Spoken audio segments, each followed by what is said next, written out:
Une nouvelle semaine nous est offerte et puis nous sommes ravis de vous retrouver une fois de plus pour l'aventure. Bonjour le Faso, comme chaque semaine, nous partons à la découverte d'une localité de Burkina et cette semaine on s'installe dans la province du Naouri pour vous faire découvrir plus encore bien sûr les pics. Ça sera tout à l'heure, bien sûr, dans la rubrique à la découverte 2. Et plus tard, on recevra LH Amadé Souré qui sera là pour partager l'actualité avec nous. Et ça sera dans la revue de presse. Dans la rubrique invité du jour, nous allons parler avec des habitants du quartier Calcin. Calcin se trouve dans la commune de Samba. Il faut dire que ces habitants-là sont menacés de déguerpissement. Ils seront là pour nous parler du pourquoi et puis bien sûr parler des attentes également de ces populations et de leurs doléances vis-à-vis des autorités actuelles. Plus tard, on parlera sport également avec un événement sportif qui arrive. Madame, Messieurs, voici planter le décor de ce matin. Bonjour encore et bienvenue à Bonjour le Faso. On vous invite pour la rubrique à la découverte 2 sur le pic du Naouri. Ça sera dans la rubrique à la découverte 2, virgule, et puis on revient. Et bien sûr, en partant découvrir le pic du Naouri, c'est l'occasion pour nous aussi de saluer toute la population de la province et de saluer bien sûr tous ceux qui nous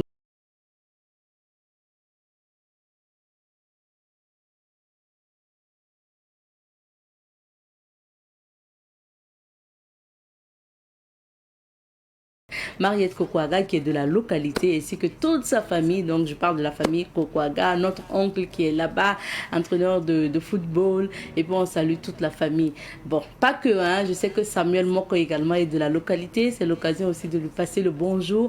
Ainsi que à tous ceux qui nous suivent depuis notamment que ce soit à Tibélé, donc dans la province du Naouri en général, un pays Kassina, voilà, à Pau, on vous passe le bonjour.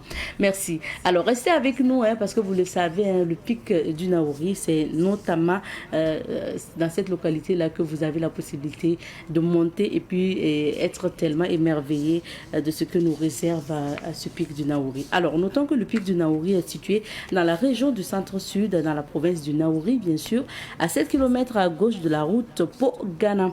Alors, c'est une colline granitique située à l'est donc du village de Naouri. Elle est haute de 447 mètres. Elle est imposante dans son environnement et même au-delà des frontières du Burkina Faso, vous pouvez apercevoir ce pic du Naouri. La colline a plusieurs paliers du bas jusqu'au sommet. À mi-chemin de l'escalade, une chaise taillée dans le granit est réservée au chef du village lors des différents sacrifices offerts à la colline. Naouri signifie le nombril de mon ancêtre ou encore la terre de mon ancêtre pour dire, et ça se lit Naouri. Voilà. Selon justement la tradition orale, l'ancêtre fondateur du village Assa serait descendu du ciel avec ses deux frères aînés. Ayant fracturé sa jambe, ses frères l'auraient abandonné et le pic l'aurait protégé en guérissant ses blessures. Il décida alors de rester auprès du pic et lui offrir des sacrifices en guise de remerciement et de reconnaissance. Et pour le fondateur du Naouri, donc Naouri est le nombril de ses ancêtres, c'est au-delà de ce qui existe et c'est de là que vient le nom Naouri. Les militaires du Burkina, surtout donc ceux de Pau, sont attachés également à ce pic du Naouri où ils ont eu à faire souvent des entraînements. Alors le pic est un lieu de distraction également puisque plusieurs activités sportives comme Altitude Naouri s'y déroulent et également Incursion Naouri. Ce sont des activités également qui se déroulent au niveau du pic du Naouri. Aujourd'hui, son nom est très connu à travers également certaines infrastructures aussi qui portent son nom. Le pic du Naouri est ouvert aux populations pour la visite et comme idée reçue aussi, nous entendons dire que si vous parvenez à grimper jusqu'au sommet du pic, vous éliminez toutes les maladies de votre corps. Nous, on ne sait pas si c'est vrai en tout cas, mais ce qui est sûr, c'est que monter sur le pic du Naouri, c'est faire du sport déjà, et puis c'est merveilleux justement de regarder les gens en bas quand vous êtes sur le pic du Naouri. Ce n'est pas en tout cas certains travailleurs de savane qui nous diront le contraire parce que il y a eu une année où certains travailleurs ont eu à monter sur le pic du Naouri pour découvrir. En tout cas, tout au long de cette semaine, on va vous proposer des témoignages de guides, de visiteurs également de ce pic du Naouri. Et puis, on vous invite tout simplement à aller à Naouri, dans la province, donc pour découvrir ce pic du Naouri. Et surtout, allez-y monter jusqu'en haut parce que, bon, c'est du sport. Merci de votre attention pour la rubrique à la découverte 2. Et à partir de demain, vous aurez les témoignages concernant ce site touristique. Pour la suite, on va marquer une petite pause. Ça sera l'occasion d'installer El Hadj Amadé Soro qui sera là pour feuilleter les journaux pour nous.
Nous sommes de retour. El Hadj Amadé Soro également est bien installé. On y va pour la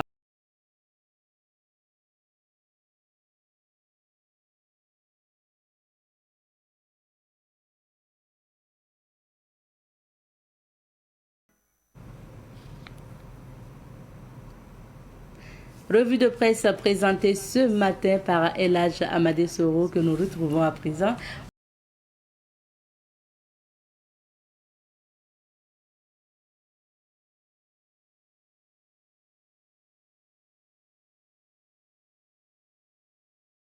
Aurifère au Burkina, Inoussa Kanazoe rachète Fortuna Mining, réhabilitation et modernisation de la plaine de Bama. Une seule seconde de plus ne vous sera pas accordée. Prenez vos dispositions. Le ministre Sombier à l'entrepreneur. Journée portes ouvertes à Zernab à Par Hotel. Les visiteurs étaient sans voix. Remise gros lot PMUE à un conducteur mécanicien. Kassoum Zida manipule désormais plus de 63 millions de francs CFA. Procès en appel CGTB contre Adama Sigiré. L'action publique éteinte pour cause de prescription. Élection présidentielle au Gabon. C'est bon pour le général Sedan Komanton, assise nationale du sport. Second mi-temps, l'application des résolutions. À la suite donc de l'Observateur, place au journal Le Pays. À la une du pays, secteur minier, le groupe Soleil et Ressources s'agrandit, lutte contre le terrorisme dans la boucle du Moun. La hiérarchie policière galvanise ses troupes assises nationales du sport et des loisirs. Fait du Burkina une grande nation sportive. Actu Sport, Cannes U20, le Maroc avec la Tunisie, la RDC avec le Sénégal, le tirage complet. Confidence du week-end. Opération spéciale casier vide, plus de 200 dossiers à juger par les TGI de Fada Ngourma. À la suite du pays, place au journal Sidoya. le quotidien d'État à la une de Sidoaya, Festival international des cascades, une tribune pour la promotion des sites touristiques et culturels, clôture de la première phase des journées d'engagement patriotique et de participation citoyenne, façonner des hommes intègres pour le Burkina de demain, éditorial, une réponse aux spéculations, rencontre des ministres de l'Industrie et du Commerce de l'AES, d'importantes décisions pour un espace intégré, souverain et prospère.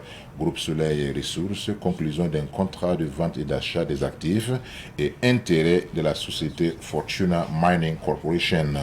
Zednaba Upper Hotel, une journée d'immersion dans les conforts et le service d'excellence.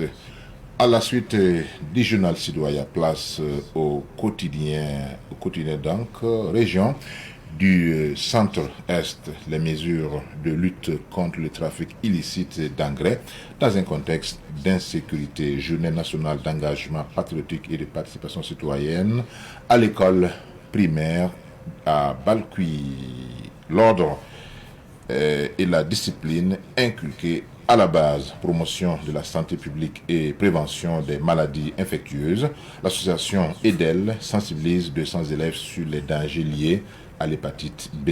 Les voyageurs de Guénin, beaucoup de monde, la hiérarchie policière aux côtés des hommes sur le théâtre des opérations. RN12 Gawa, un accident fait un mort et plus de 20 blessés, dont 2 graves.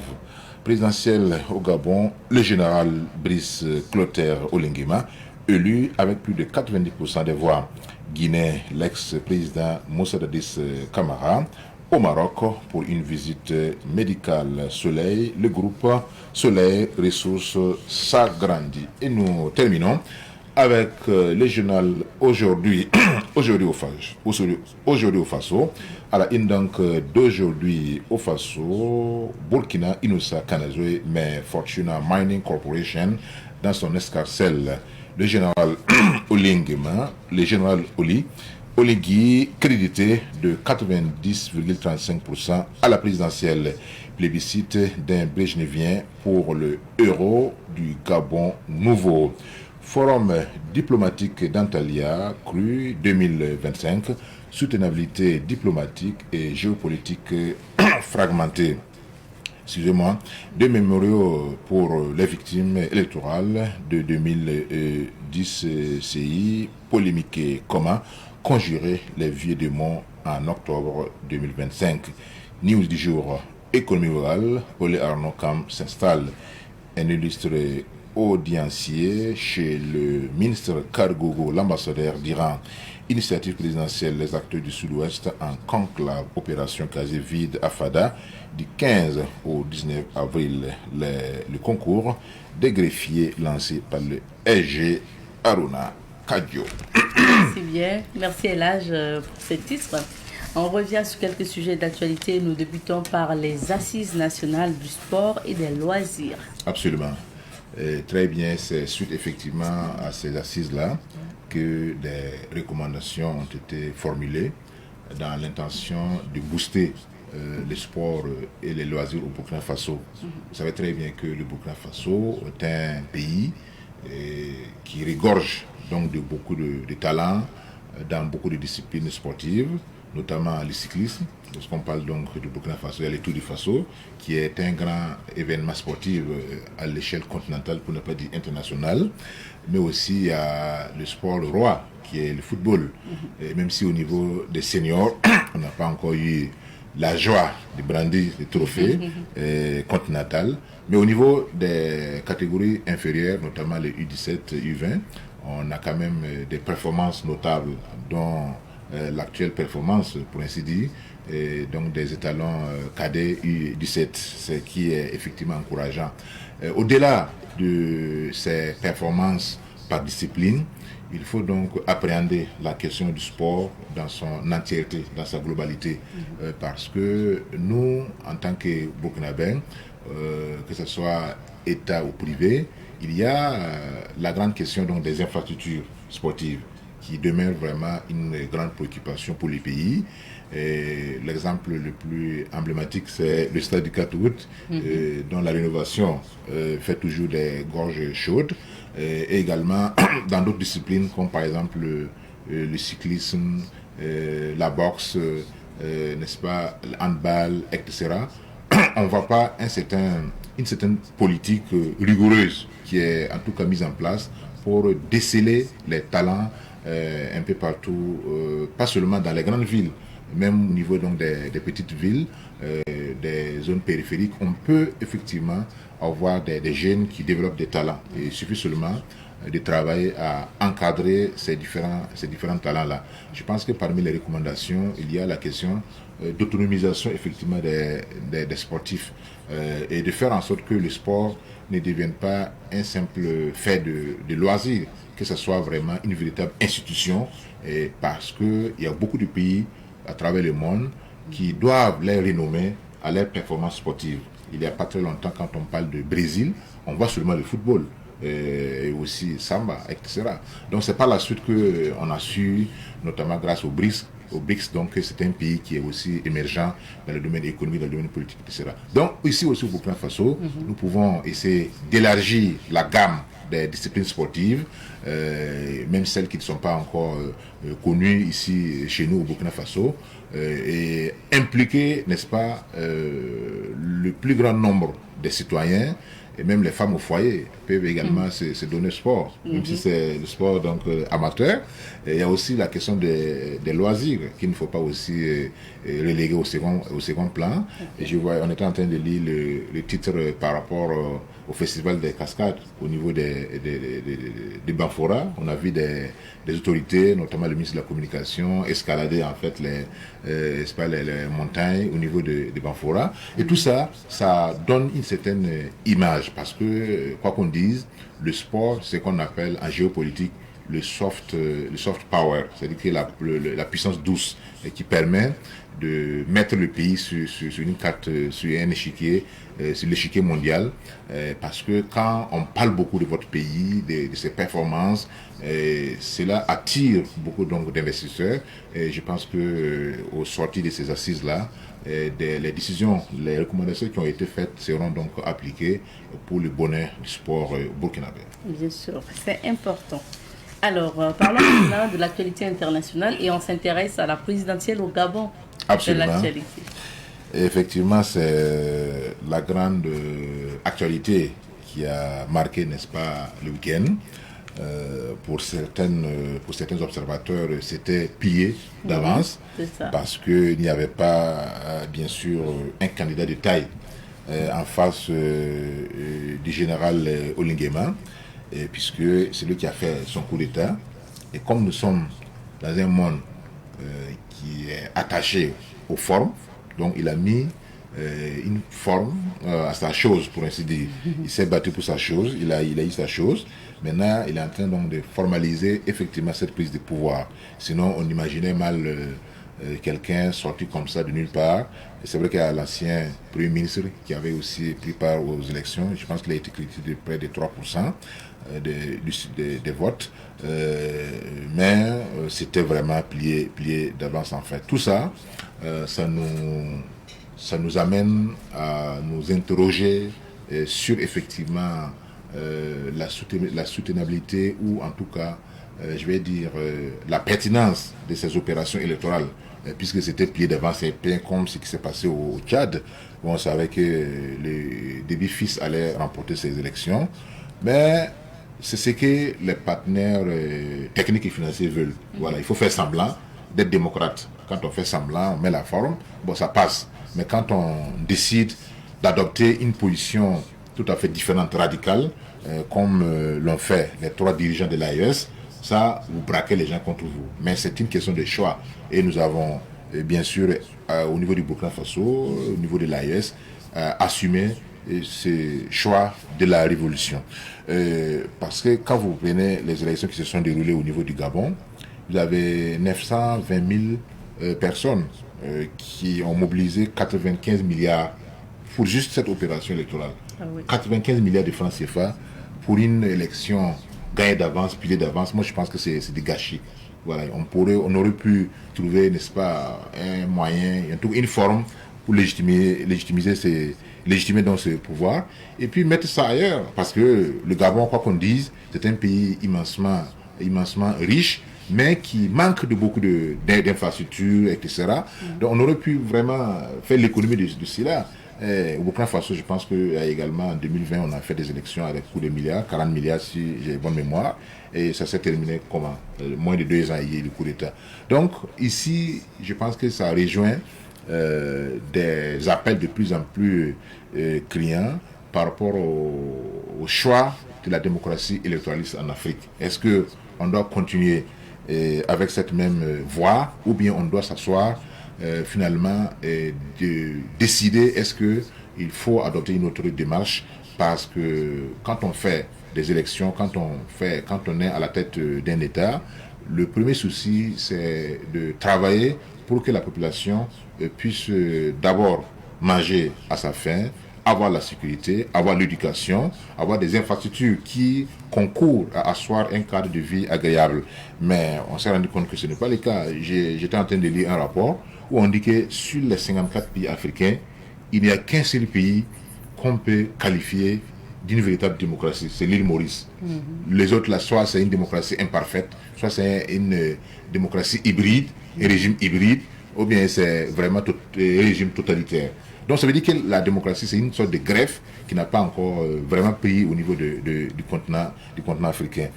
Et on se rend compte qu'avec les débats politiciens, la classe politique, etc., on tourne en rond, et il y a des projets d'envergure nationale, il y a des projets structurants qui ne sont jamais exécutés, et c'est la population qui en pâtit, et c'est le progrès du pays qui prend un grand coup. Donc ici, on lance le débat, est-ce que les autres pays sont prêts à prendre des choix radicaux par rapport à cette manière de gouverner, ou bien ils vont continuer donc avec la même manière, et comme on dit,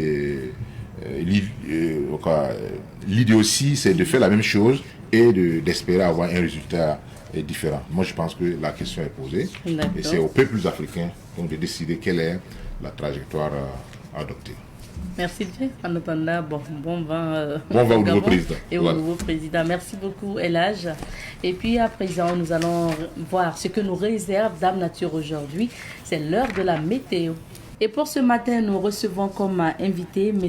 Zakariaou Daouda Dimaïga, qui est porte-parole des résidents du quartier Calcin de Samba. Bonjour à vous, M. Daouda. Bonjour, Madame Nikema. Bienvenue. Merci. Merci à vous d'être sur ce plateau. Avant de parler en tout cas des problèmes aujourd'hui qui opposent les habitants,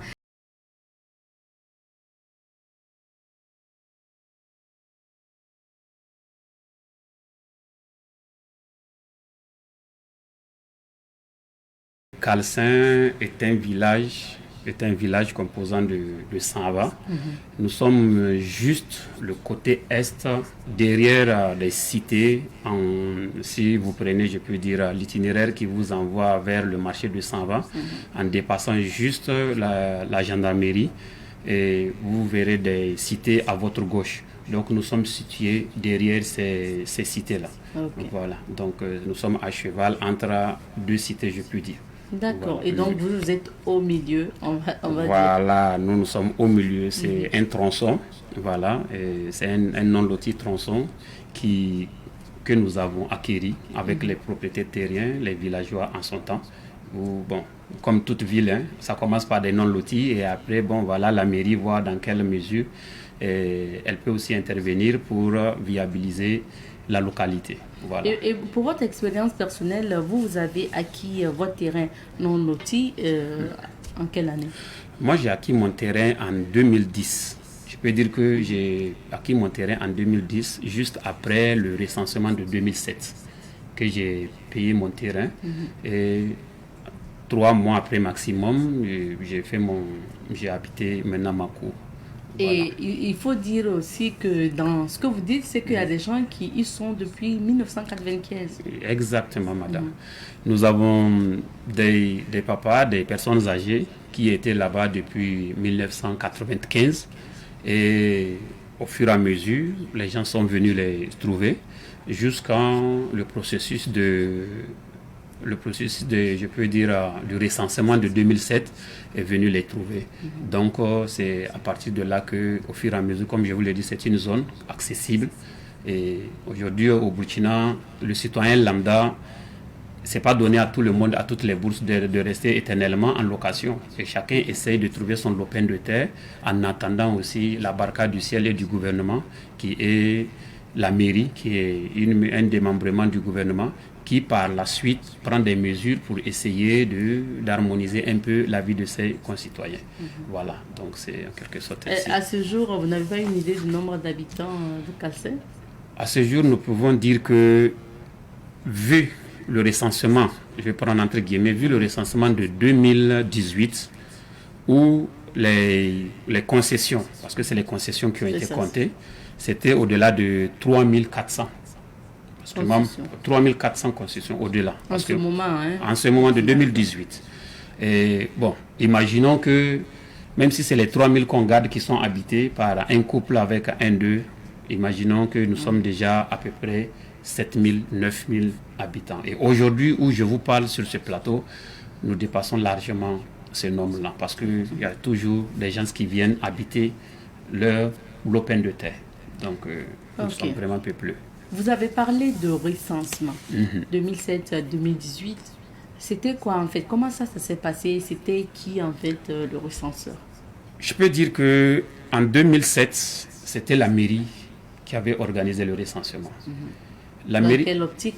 Et l'optique, je peux dire que je vais partir un tout petit peu dans l'historique parce que on avait une zone qui était juste un peu aussi à l'est de notre site, qui a été réquisitionnée pour un travail spécifique. Voilà, on a dénommé ça l'opération Bahiri. Et à son temps, on avait fait le bornage et c'est la Sonature qui s'est chargée, comme c'est un démembrement étatique aussi, c'est notre promoteur immobilier à tous. Donc c'est la Sonature qui s'est chargée de cela. Et en son temps, le maire qui était là, je pense bien que c'était M. Henry, et par sa bonne vision, il a trouvé que faire une pierre deux coups, ça fait déjà du bien. Et les résidents, en son temps, ont été sommés de cotiser 11 000 pour qu'il y ait aussi le bornage sur leur terrain, leur site. Et voici comment est-ce que l'opération a eu lieu.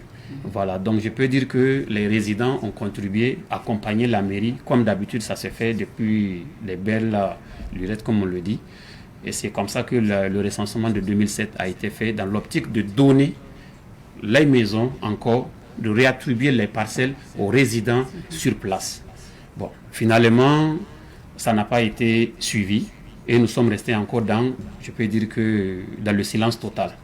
Et 2018 encore, pendant qu'on ne s'attendait pas, on a vu un programme de recensement de 2018. Et moi, personnellement, je peux témoigner que quand ils étaient venus chez moi, je les ai demandé, mais nous avons déjà nos billets de 2007 de recensement. Ils nous ont dit que c'était une dame, voilà, et que je salue de passage. Elle a dit que ce recensement ne tient plus. Il faut forcément le recensement de 2018. J'ai dit, ok, d'accord. Donc, c'est ce recensement, nous avons vu qu'au début, c'était pour la mairie. C'était pour la mairie parce que nous avons vu les gens qui sont venus, ils ont fait. Donc pour nous, logiquement, c'est la mairie. Oui.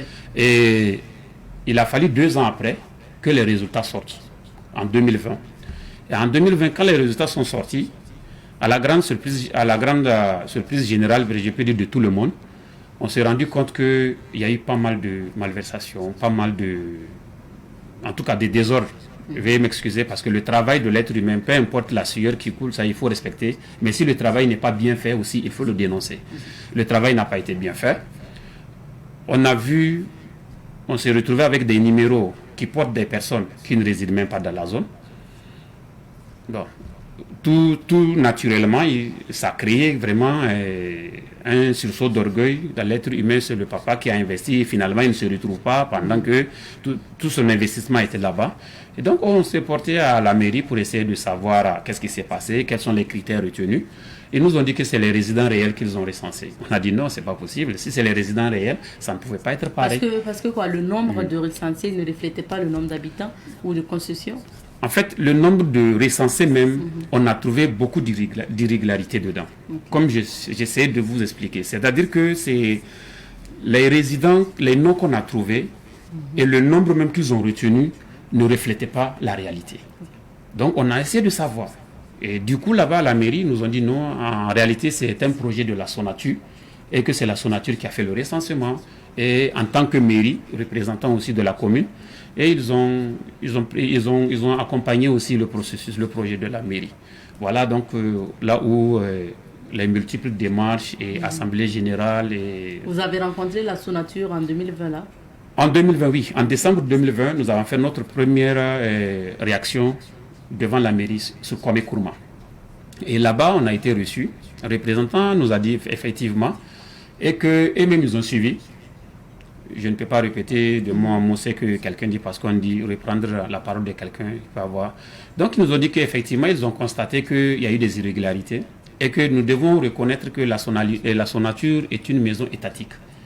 Il ne peut pas faire un travail et puis qu'il y ait des personnes lésées. En ce point-là, elles ne sont pas responsables de ce recensement, mais elles ont accompagné la mairie. Donc, vous voyez que ça fait déjà 2 versions. Bon. La Sonature, la mairie, personne ne peut prendre. Donc, ça veut dire que finalement, pour le recensement de 2018, vous ne saviez plus, c'était au compte de quelle structure, la mairie ou la Sonature? Exactement. Okay. Ils disent que les 2 structures s'accompagnent. Bon, si les 2 structures s'accompagnent, nous n'avons pas vu quand même un décret commun, ou bien je peux dire un communiqué conjoint qui peut dire que la Sonature et la mairie se sont engagés pour un travail. Bon. Et sur les fiches qu'ils ont présentées, il n'y a ni le cachet, ni la signature d'un représentant de la mairie ou de la Sonature. Donc, le doute ne fait que s'agrandir. Parce qu'on veut savoir réellement qui pilote le projet. C'est vrai que c'est des structures étatiques, mais il faudrait qu'il y ait un responsable, ou quand même, c'est conjointement qu'ils le font. Et là, on est situé. Voilà. Là où nous avons commencé, en tout cas, à faire des descentes à la mairie, au ministère de l'Urbanisme. Et toujours, on interpelle aussi la Sonature. Voilà, donc c'était dans ça encore, nous avons... Et vous avez été dans ça sans forcément avoir une explication claire sur votre situation ou voir un nouveau recensement, non? Effectivement, nous n'avons pas eu vraiment une bonne explication parce que la Sonature s'est dit que c'est pour elle le lieu et que notre espace les a été attribué suite à un décret d'un conseil de ministres depuis au temps de son excellence Blaise Compaoré. On a dit donc ça on est déjà content de l'apprendre. Bon, en sachant déjà que ici au Burkina, tous les conseils de ministres, il y a quand même, je peux dire, le procès verbal. Ça veut dire que tous les décrets qui suivent, il reste toujours des traces. On a demandé à la Sonature, bon, ça ne peut pas être secret. Donc, vous pouvez nous présenter cela pour que réellement on sache si vraiment c'est nous qui avions été dupés par certaines personnes, ou bien voilà, ceux qui vous ont notamment ceux qui nous ont vendu parce que peut-être qu'on ne nous a pas dit la vérité, ou bien ce n'est pas un raisonnement valable qu'on peut tenir. Ils disent que de toutes les façons que c'est là. Mais on n'a jamais vu un papier, un document physique où le décret est là qui atteste que notre zone a été donnée à la Sonature. Par contre, excusez-moi. Par contre, il y a un espace de 150 hectares qui a été donné à la Sonature, comme je l'avais dit dès l'entente, qui devrait être l'objet de morcellement, de viabilisation pour un projet, comment est-ce qu'on appelle, Bahiri, opération Bahiri. Et ça fait partie un peu de votre zone. C'est collé à notre zone. Okay. Et cet espace, je peux dire que jusqu'en 2018-2020, je peux dire que jusqu'en 2023 ou 2024, pour ne pas trop abuser, cet espace n'a pas été occupé par qui que ce soit. Parce que nous tous, nous avons gardé ça comme l'espace de la Sonature. Donc, ça veut dire qu'il n'y a pas eu, même les propriétaires terriens en son temps qui avaient la possibilité de vendre. Oui. Sachant que c'est pour la Sonature, n'ont pas touché à cet espace-là. Personne n'osait aller. Personne n'osait. Parce que cet espace a été donné par les notables du village, de 3 villages, je pense bien, parce que c'est l'histoire du village, je ne peux pas tout maîtriser. C'est pour accueillir les frères qui étaient vraiment à un moment donné dans un pays voisin qui ont subi vraiment pas mal de torts, on peut l'appeler, et où on les a appelés à rentrer au pays. C'est ça l'opération Bahiri. Bon, voilà, ce site est toujours là. Nous l'avons toujours gardé et considéré comme le site de la Sonature. Et nous tous, nous l'appelons. Et à l'époque, franchement, en dehors des animaux ou bien des femmes, nos mamans qui partaient souvent faire quelques travaux champêtres là-bas, nul ne peut déposer une brique pendant une semaine qu'on ne te fait pas dégager parce que la zone est surveillée. Par contre, nous, notre zone, nous continuons de vivre aisément. Les propriétaires terriens ou ceux qui avaient déjà leur lopin de terre qui n'était pas encore occupé, et ils passaient à faire la vente parce que la Sonature n'est venue nous rencontrer physiquement, parce que moi, depuis 2010, je n'ai vu aucun représentant de la Sonature, ni de la mairie, pour nous dire quoi que ça soit sur la zone.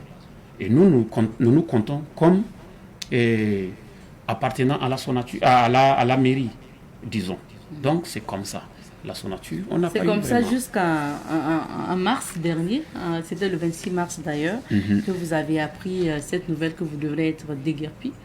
Et comment vous avez eu l'information? Je peux dire qu'avant même le 26 mars, il y avait eu des démarches, des mouvements, comme on le dit, parce que le processus même de travail dans la zone de Calcin a été entre-temps arrêté par le ministre de l'Urbanisme. Pourquoi? Parce que, vu nos réclamations, le mécontentement, et que nous demandons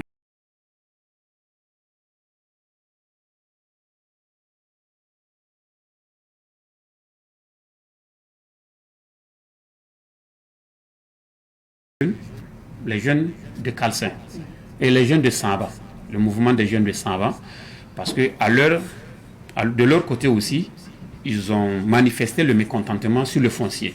Parce qu'eux aussi, ils ont commencé à comprendre que les zones, les villages sont carrément, je peux dire, les terres sont dilapidées, par-ci, par-là. Et en tant que jeunes de la zone de Samba, ils ont voulu vraiment comprendre. Et voici pourquoi, quand on a entrepris les démarches, c'est devenu comme un dossier unique. Toujours sur le foncier, donc on ne peut pas les faire séparément. Mais il y a des points spécifiques. Voilà, donc il y a le foncier de façon générale à Samba, mais de façon spécifique, nous qui avons commencé notre lutte bien avant pour réclamer à ce qu'il y ait réparation. C'est suite à ces manifestations et à ces demandes qu'on a été reçus, je pense que c'était en août 2021, 2021 en son temps. Et c'est suite à nos demandes que un audit a été diligenté.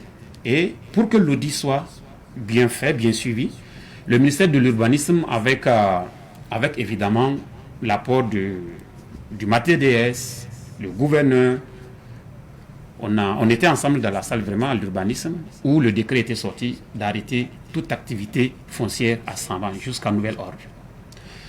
Donc l'audit a été bien effectué et pour qu'il y ait de levée d'interdiction, il faudrait que le résultat de l'audit soit ramené au ministère de l'Urbanisme où nous allons encore, devant nous tous, on va inspecter, voir qu'est-ce que l'audit a révélé, où se trouvent les manquements, qui sont ceux-là qui ont commis des fautes, qu'est-ce qui s'est réellement passé, qu'est-ce qu'on peut entreprendre ensemble pour qu'il y ait vraiment une solution définitive.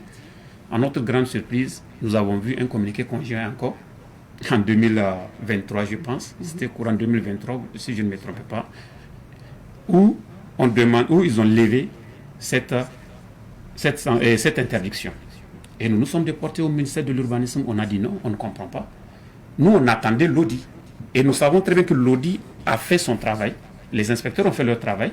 Nous attendons quand même si les responsables en son temps ne sont plus, c'est une continuité. L'État, c'est une continuité. Je pense bien qu'on devrait vous laisser le document, parce que c'est un document, un dossier brûlant, comme on le dit, où, avant de lever cette interdiction, vous devrez vraiment nous faire venir, ou quand même, en tout cas, un communiqué sur l'audit d'abord, et après, on verra. Mais, à notre grande surprise, nous avons vu votre levée et que c'est un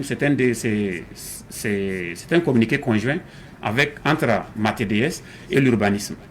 Donc ce jour-là, c'était un jeudi, je pense bien, c'était un jeudi, c'est pas le ministre qui nous a reçus, mais toujours il y a des personnes voilà, qui nous ont reçus. Ils nous ont dit que eux, ils ne savaient pas comment nous parler, mais ils préfèrent nous dire d'aller nous asseoir. Ils vont contacter le MATDS. Les deux ministères vont essayer de voir qui a signé, qu'est-ce qui s'est passé. Et jusqu'à l'heure où je suis sur votre plateau, aucun retour. Et après, nous avons vu que la Sonature a commencé à faire des mouvements dans l'espace de 100 ans.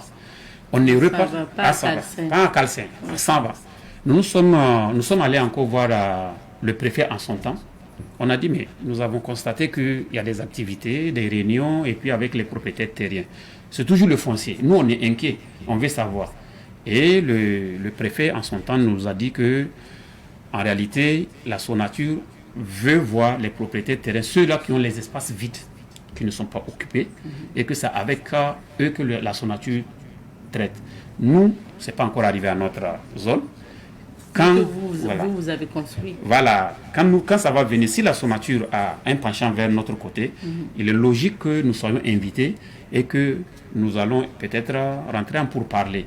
Si on est tombé d'accord sur peut-être le projet que la Sonature veut faire, il n'y a pas de problème. Dans le cas contraire, notre localité, je répète ce que le préfet en son temps a dit, notre localité reste toujours pour la mairie. On a dit, ok, ça, on ne peut pas tout commander, on ne peut pas aussi plaider pour tout le monde. Nous, notre zone seulement, c'est ça qui nous préoccupe. Donc, les promoteurs immobiliers peuvent aller vraiment négocier avec les propriétaires de terrain comme ils veulent, selon leur consentement. Mais nous, on attend d'abord. Voici comment est-ce que ça a été. Et maintenant que ce préfet est parti, le nouveau est venu, qu'on a eu une première rencontre d'abord. Et cette rencontre, je n'étais même pas invité. Je peux dire que je n'étais même pas invité. J'ai appris ça par le vent comme ça, qu'on parlait des propriétaires terriens et que ça concerne forcément notre déguerpissement. J'ai dit, ah non. Et je me suis présenté. J'ai pris effectivement note. Ce jour-là, il n'y avait pas eu de suite. J'arrive, madame. Et maintenant que, quand j'ai parlé, j'ai pris la parole, j'ai donné notre version. La séance a été reportée.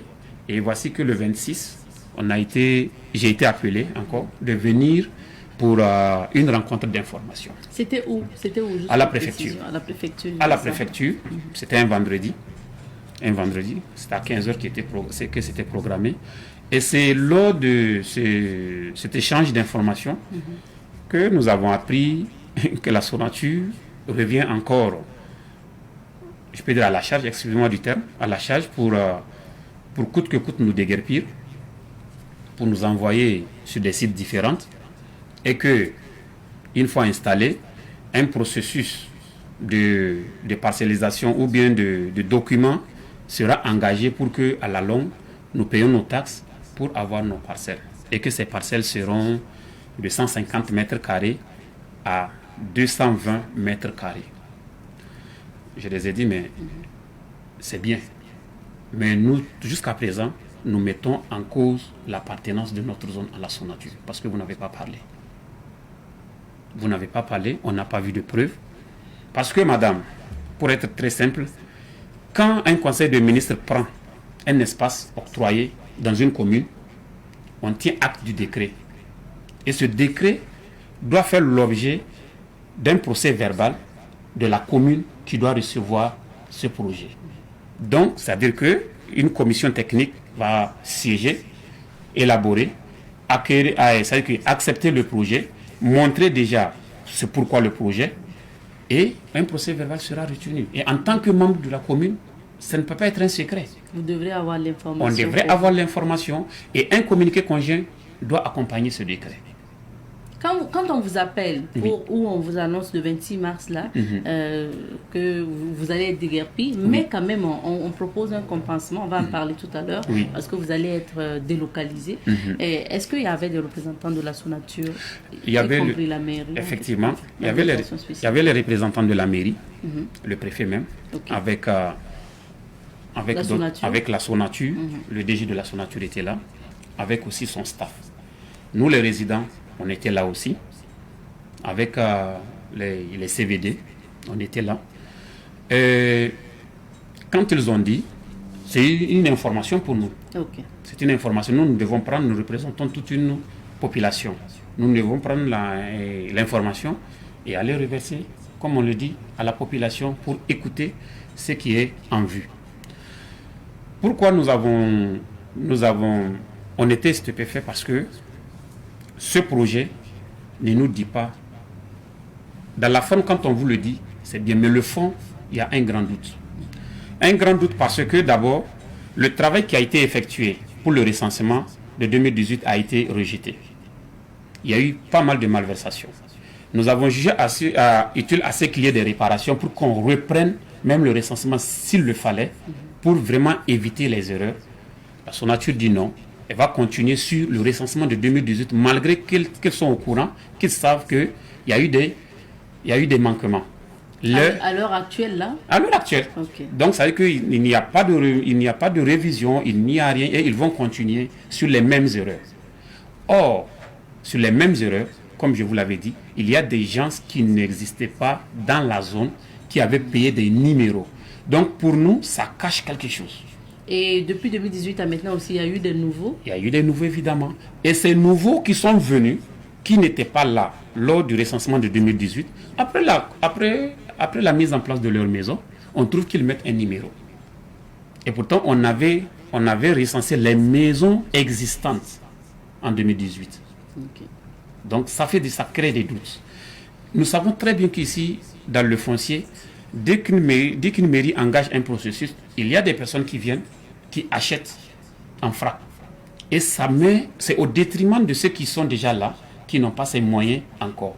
Et bon, quelqu'un qui a payé par ses maigres moyens, qui est venu s'installer pour mettre à l'abri sa famille, qui va se revoir encore rejeté, c'est pour vraiment mettre toute sa vie en arrière. Et je pense bien que nous ne sommes pas là pour ça. Qu'est-ce que vous pensez de ce que la Sonature propose en compensation? Parce que là, on vous dit, si vous êtes, on va vous déguerpir, mais si on vous déloge, on va vous amener dans d'autres localités. 3 sites qui ont été retenus. D'abord, ces sites-là... Qu'est-ce que vous pensez de cette solution? Nous pensons que c'est une mauvaise solution. Ça va avoir un grand impact social.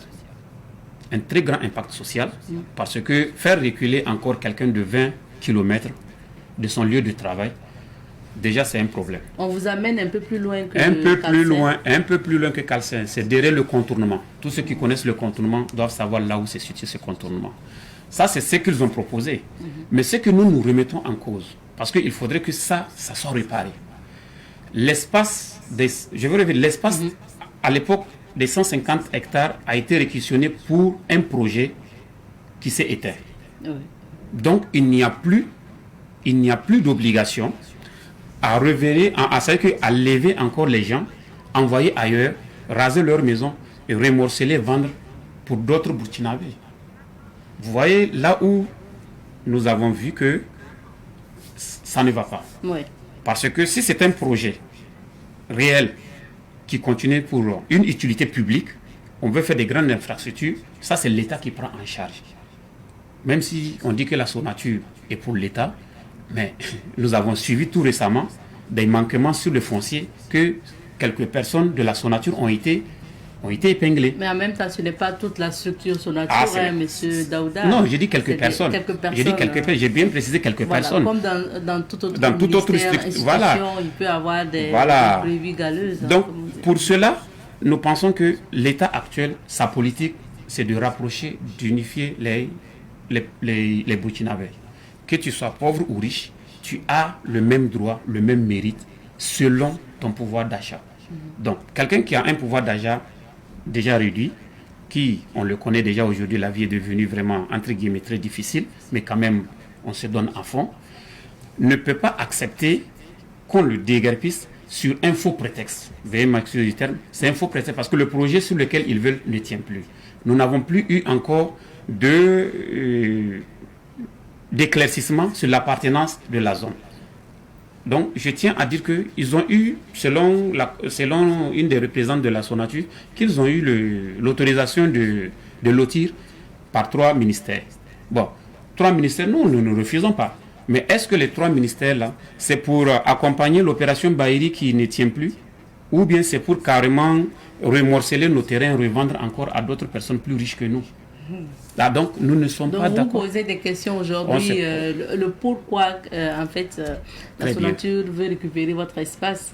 Exactement, le pourquoi. Du moment qu'ils n'ont pas été capables de nous présenter les documents physiquement, et pour être très direct et très loyal, courtois même, je peux dire, nous avons engagé le dossier dès le début, avec un cabinet judiciaire. Et ce cabinet sur le dossier, tout ce que nous recevons, nous recueillons comme information, nous déversons là-bas.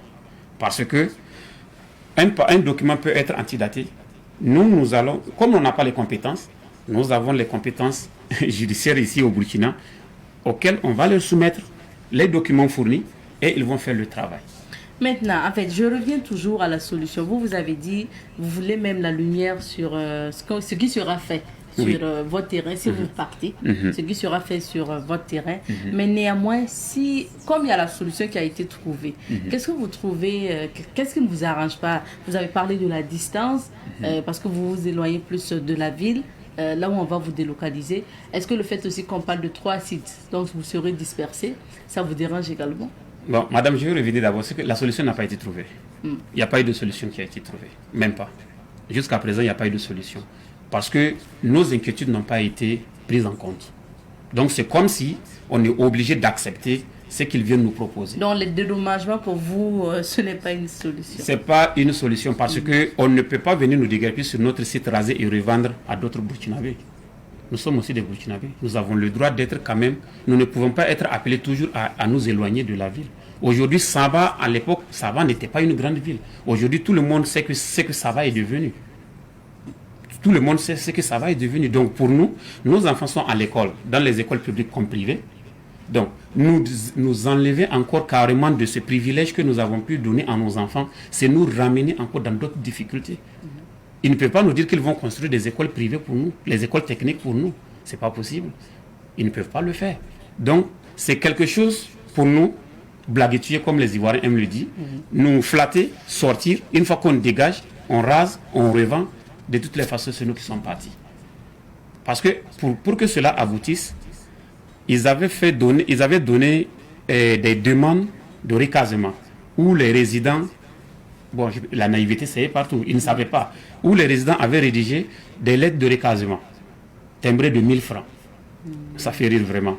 En fait, je peux dire que c'est des garde-fous.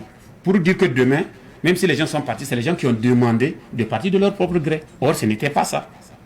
Et nous qui sommes là, qui connaissons déjà ce qui se passe dans les coulisses en bas et autres, on est déjà édifié là-dessus et nous tenons à ce que le gouvernement actuel, par sa politique pour tous les Burkinabés, se penche sur ce sujet. Nous allons apporter tout ce que nous avons comme inquiétude et le ministère de tutelle, là où ça devrait être reçu, nous reçoivent et qu'on démantèle tout ce qui est là. Si c'est nous qui n'étions pas en règle, nous allons le savoir. Parce que vous avez construit réellement sur le terrain de la Sonature. Réellement. Voilà. Nous avons construit. Si vous avez les preuves de ça. Voilà, de ça. Qu'ils nous le disent, qu'ils nous amènent. Dans le cas contraire, toujours, je dis, par la politique du gouvernement pour les habitants et pour la population, il y a un projet en vue de restructuration. Et ça concerne la zone de Saba. Donc, pourquoi nous, on veut forcément nous faire partir avant le jour de ce projet? Nous faisons partie de ce projet. Donc, Monsieur Daouda, aujourd'hui, pour vous, ce qui serait l'idéal pour les habitants de Kalsé, c'est le projet de restitution. C'est le projet de restitution. Et donc, vous restez sur place, on vient.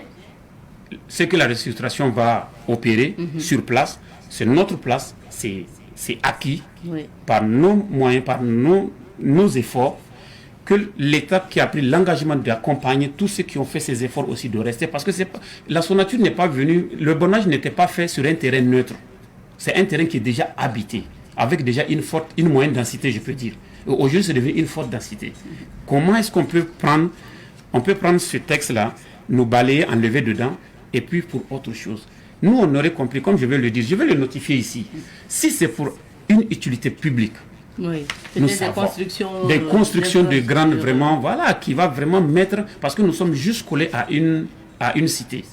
Mais si c'est pour cela, nous-mêmes, nous savons que c'est pour le bien commune.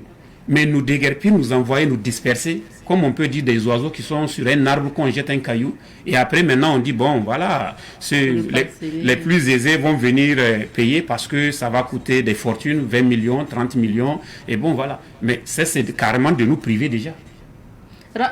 Comme précision, pour précision du moins, la zone où on prévoit vous réinstaller, c'est une zone non lotie ou... En réalité... Vous avez eu des précisions? On n'a pas eu assez de précision. Je peux dire, moi, je n'ai pas eu assez de précision. Pourquoi je n'ai pas eu assez de précision? Parce que, est-ce que c'est son nature même? Si c'est réellement cette zone où ils veulent nous envoyer, les 3 localités, si c'est pour la nature, et que c'est des terrains vides, je pense bien que la politique des parcelles, le gouvernement, la politique du gouvernement actuel, que la nature mette en valeur ces terrains-là, et ils le revendent maintenant. Parce que leur motif, leur objectif aujourd'hui qui les anime, ils disent qu'ils ont fait un investissement et qu'ils veulent rentabiliser. Bon, ils veulent rentabiliser, nous n'avons pas vu l'investissement. Moi, personnellement, depuis 2010 que je suis là-bas, moi, je n'ai pas vu un investissement de la Sonature. Je ne dis pas qu'ils n'ont pas investi. Ça, je ne peux pas le nier parce que je n'ai pas vu les preuves, je ne sais pas, je n'étais pas là. Mais nous n'avons pas vu de visu à Calcin, l'investissement qui va prévaloir, nous déguerpir, raser nos maisons, remorceler, vendre à d'autres Burkinabés qui ont plus d'argent pour qu'il y ait plus de rentabilité. Vous continuez à dire non, ça, je le dis, vrai, parce que les Burkinabés sont... Non, les Burkinabés... Nous sommes au même pied d'égalité ici au Burkina. Nous sommes au même pied d'égalité. Et toutes les grandes villes ont été construites à base de non-lotis. Et que les collectivités prennent les mesures, remorceler, faire vraiment les viabilisations, repartager les parcelles encore.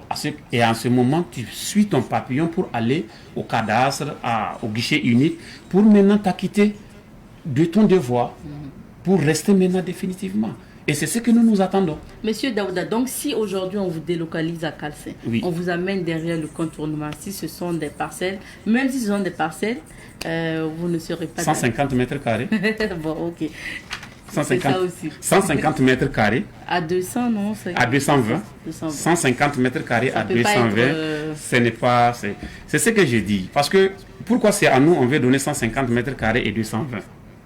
Mais si c'est vraiment des terrains, des vrais lotissements, si c'est vraiment des vraies parcelles, mais que la Sonature viabilise et puis mettre en vente à d'autres personnes qui sont intéressées. Parce que quitter d'une zone à une autre, c'est un projet. Si moi, personnellement, j'ai un projet pour moi, un projet de développement pour moi-même, je peux décider d'aller même à 50 km de là où se trouve mon projet. Mais on se prépare. Mais on se prépare. Okay. Là, je sais qu'est-ce que je vais faire pour mes enfants d'abord, pour leur école, pour la reconstruction de ma famille, et je sais pourquoi je le fais. Mais venir prendre tout un monde pour les éparpiller comme ça, avec tout ce qu'on connaît aujourd'hui, les difficultés financières et autres, ça va être très difficile. Donc, je dis que le cas social, c'est-à-dire que l'impact social que cela va avoir, on ne le souhaite pas aujourd'hui pour notre pays. Ça détériore, en fait, la cohésion sociale. C'est une maison étatique. C'est un démembrement de l'État qui ne peut pas se permettre de traiter les Burkinabés de la sorte. En fait, c'est émouvant parce que vous n'êtes pas dans la zone, vous ne savez pas vraiment qui sont ceux-là qui vivent réellement de la zone. Quand vous partez, vous allez voir des maisons qui sont bien construites. Mais à l'intérieur, moi qui suis là-bas, veuillez m'excuser, c'est l'émotion. Mais c'est parce que vous ne connaissez réellement pas la vraie vie des gens qui sont là-bas. Même étant là-bas, ils ont du mal à joindre les deux bouts. Et on va les enlever encore de cette zone où ils ont vécu pendant 20 ans, 25 ans, les envoyer encore ailleurs, dans des lopins de terre de 150 mètres carrés soi-disant. C'est réellement créer un autre niveau de cas social que notre pays n'a pas besoin de passer. Alors, M. Daouda, notre temps est terminé pour l'entretien. Votre dernier message à l'endroit des autorités aujourd'hui, parce que lors de votre rencontre, c'était dimanche surpassé, vous avez dit ce que vous souhaitez. C'est bien de rappeler ce que vous attendez des autorités. Effectivement, la Sonature et la mairie sont des démembrements de l'État. Et tout ce que nous sommes en train de dire, nous sommes disposés à nous faire écouter pour mieux analyser réellement nos propos, à savoir notre inquiétude que cela peut avoir sur la population de Calcin. Ça c'est un. Et de deux, nul n'est au-dessus de la loi. Quand l'État envisage un programme, je pense bien que ce programme a toute sa voie, a toute sa feuille de route à suivre. Donc, nous attendons déjà le projet que nous saluons de passage, qui est la restructuration, pour apaiser la population, les zones de forte densité. Nous saluons ce projet. Et nous demandons à ce que l'État se penche, parce que notre inquiétude est bien fondée. On ne peut pas être déguerpi. Pourquoi? Parce que la raison, ça y est, le motif d'aménager pour l'opération Bahiri ne tient plus. Ça n'est plus d'actualité. Ça fait combien d'années? Donc quel est le motif réel? Il faut que les autorités sachent cela, et que nous aussi, nous méritons leur accompagnement dans le même programme pour... Votre désir, c'est surtout rester à Calcin, hein, d'après votre Calcin, c'est rester à Calcin. C'est ça que nous souhaitons ardemment, et que nous demandons aux autorités aujourd'hui de nous écouter et de comprendre vraiment ce qui se passe. Merci beaucoup. Merci beaucoup. Merci beaucoup, M. Daouda. Je rappelle que M. Zakariaou Daouda Dimaïga est porte-parole des résidents du quartier Calcin de Samba. Donc, on parle de déguerpissement aujourd'hui et de dédommagement également. Donc, il faut dire que cette tribune est ouverte à tous, hein. On a eu la version des résidents du quartier Calcin aujourd'hui. La Sonature a la possibilité aussi donc de donner sa version. Ça, c'est possible parce que nous offrons le plateau à tout le monde. On s'arrête ici pour l'entretien d'aujourd'hui. Merci. On marque une petite pause et puis on revient. Et nous sommes de retour sur ce plateau. Cette fois-ci, on parle sport avec des jeunes sur ce plateau. Nous parlons donc avec l'association Jeunes Innove, et nous sommes avec mademoiselle Ramatou Ouedraogo, membre du bureau de Jeunes Innove, l'association qui organise notamment l'activité sportive. Bonjour. Bonjour. Ramatou Ouedraogo. Oui. Bienvenue. Merci. Également sur ce plateau, M. Isaka Kinda, qui est le président de l'association Jeunes Innove. Bonjour, M. Isaka. Bonjour. Kinda, bienvenue. On parle sport aujourd'hui. Donc, votre activité sportive est dénommée InnovaFit. Mais avant, dites un mot sur votre association, l'association Jeunes Innove du Faso. Merci pour l'accueil. Et sinon, l'association Jeunes Innove du Faso est une association mise en place qui œuvre vraiment dans la promotion du sport et de l'entrepreneuriat. Ce sont nos objectifs principaux. Mais au-delà de nos objectifs principaux, on a des objectifs spécifiques comme nourrir la cohésion sociale et la lutte contre le chômage, l'éveil de conscience, l'instruction des populations, et entre autres qui sont nos objectifs.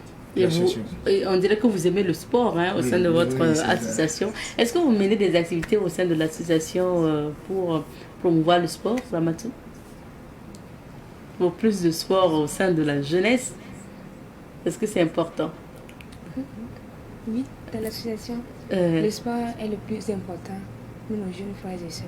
D'accord, merci bien. Monsieur Kinda, on va parler maintenant de l'activité à venir. C'est dénommé InnovaFit. InnovaFit, c'est quoi ça? InnovaFit, c'est comme notre nom l'indique, nous œuvrons dans la promotion de l'entrepreneuriat et du sport. Et l'association est dénommée Jeunes Innove. Donc nous on travaille avec l'innovation. Parce qu'on remarque que le monde est en pleine mutation. Et tout change au fil du temps. Donc nos activités qui seront mises en place seront vraiment abordées avec innovation. Donc il s'agit en fait en question d'une activité sportive et de fitness, mais qui sera accompagnée d'autres activités pour faire encore plus innovant. Donc venons-en au programme. Qu'est-ce qui est prévu concrètement donc le jour de InnovaFit? Qu'est-ce que vous avez mis comme contenu de cette activité? Et le jour J, on aura bien sûr une séance d'aérobie. Donc pour le sport, musique, danse, sport. Donc c'est ça les séances d'aérobie. Transpirer dans la joie. Et ensuite, on a mis en place des stands d'exposition. De quoi? D'entreprises, de différentes entreprises, locaux, de nos jeunes frères, des PME, des grandes entreprises, quelle qu'en soit la grandeur ou le niveau de l'entreprise. Nous, on t'offre l'occasion de venir exposer tes produits, tes services, le jour du sport et le jour de l'aérobie qui va se tenir en même temps et sur le terrain des UCO. Et ça veut dire, après le sport, on pouvait vraiment échanger, collaborer. Au-delà des expositions, on aura des échanges B2B et B2C. On va dire business à business, business avec la communauté. Tu veux recruter, c'est l'occasion pour toi en même temps de passer recruter des gars performants vraiment qui sont compétents. D'accord. Donc, on finit le sport. Ensuite, on peut visiter les stands notamment des entreprises. Échanger. Et puis ensuite, échanger. Voilà. Ah, ok. Et puis, il y a le côté gastronomique ou pas? Une rue marchande, non? Bien sûr, il y a une rue marchande. Puisque quand on dit rue marchande, il y a tout qui va avec. Donc, dans la rue marchande, il y a les entreprises et puis de l'autre côté, il y a la cuisine. Oui, c'est ça. La cuisine. Et il y a bon, pour se réfléchir, mais en tout cas, on a mis une barrière sur ce côté. Parce que bon, après le sport, on ne peut pas se permettre de tout vendre. D'accord, donc voilà. On va boire l'eau. On va boire l'eau, des jus. C'est seulement ça. Et un peu à majo aussi. Faire une activité comme ça où vous alliez entrepreneuriat et sport, qu'est-ce que vous attendez de cette activité InnovaFit? C'est l'innovation dans fitness, j'ai envie de dire. Oui, c'est ça. Le sport, c'est un élément très capital, c'est une discipline très capitale pour tout être humain, parce qu'on a besoin de rester en bonne santé, physiquement et mentalement. Et le sport est là pour nous aider. Et notre objectif, c'est inspirer les gens à faire le sport. Durant l'événement, on va mettre tout en place pour vraiment booster l'inspiration des gens et montrer vraiment l'importance du sport à l'égard de tout le monde. Parce que si on entreprend, on a l'argent et on n'est pas en pleine forme, ça aussi c'est pas bon. Rappelez-le, je donne la parole à Ramatoulaye. Par contre, il faut parler fort, sinon on ne va pas vous entendre. Il n'y a rien dans la gorge, il faut sortir seulement la voix. Est-ce que pour cette activité InnovaFit, ça va se passer quand et où? Et en même temps, on va accompagner avec la fiche de leur activité. Ça se passera quand? Pour l'association de fitness. InnovaFit, donc pour l'activité de fitness, oui. Pour l'activité de fitness, ça aura lieu le 1er mai. 1er mai, fête du travail. Ok. Oui. Le 1er mai, vers le terrain de Juco. Donc, essayez de nous indiquer le terrain, mais sans faire de publicité. Le terrain de quoi elle a dit? Zico. C'est où ça? Le terrain se trouve dans l'arrondissement 9, secteur 38. Vers Marcoussi. Vers Marcoussi. Ok, il y a un terrain là-bas et pour toutes les activités se passent. L'association est située dans le quartier. D'accord. Et pour débuter, on doit débuter dans notre quartier. Naturellement. Et au fil du temps, peut-être pourquoi pas faire la place de la nation. C'est ça, donc c'est le 1er mai, comme je vois à l'affiche là. Oui. Et bon, c'est indiqué un peu à Marcoussi vers le plateau, le château d'eau, donc le terrain de Zico. Et puis voilà, donc le 1er mai, c'est la fête du travail justement, et c'est l'occasion fériée, donc c'est férié, donc c'est l'occasion que vous avez trouvée aussi pour permettre à chacun de venir. Donc on a fini, hein. Quel est votre message à l'endroit des populations de Marcoussi, mais de Ouagadougou aussi, concernant cette activité? Le mot que nous avons pour eux est qu'ils sortent massivement pour nous accompagner. Parce qu'on l'a mis en place, l'activité en place, mais c'est l'activité de tout le monde. D'accord. L'objectif, c'est avancer ensemble, c'est vraiment se servir vraiment pour toute la nation. Merci beaucoup. Donc, bon vent à l'activité. Rendez-vous le 1er mai au terrain de Zico à Marcoussi, donc pour vivre InnovaFit et donc le sport, donc avec cette séance d'aérobic. Et puis, bien sûr, ces stands de jeunes entreprises que vous pourrez découvrir sur place. Merci d'être passés à tous les deux. Et merci à vous, fidèles téléspectateurs, de nous avoir suivis. Le temps imparti à cette émission est terminé pour ce matin. Et on se retrouvera, Inch'Allah, demain mardi, quand il va sonner 7h30 chez vous, mais également chez nous. Allez, excellente semaine et plus.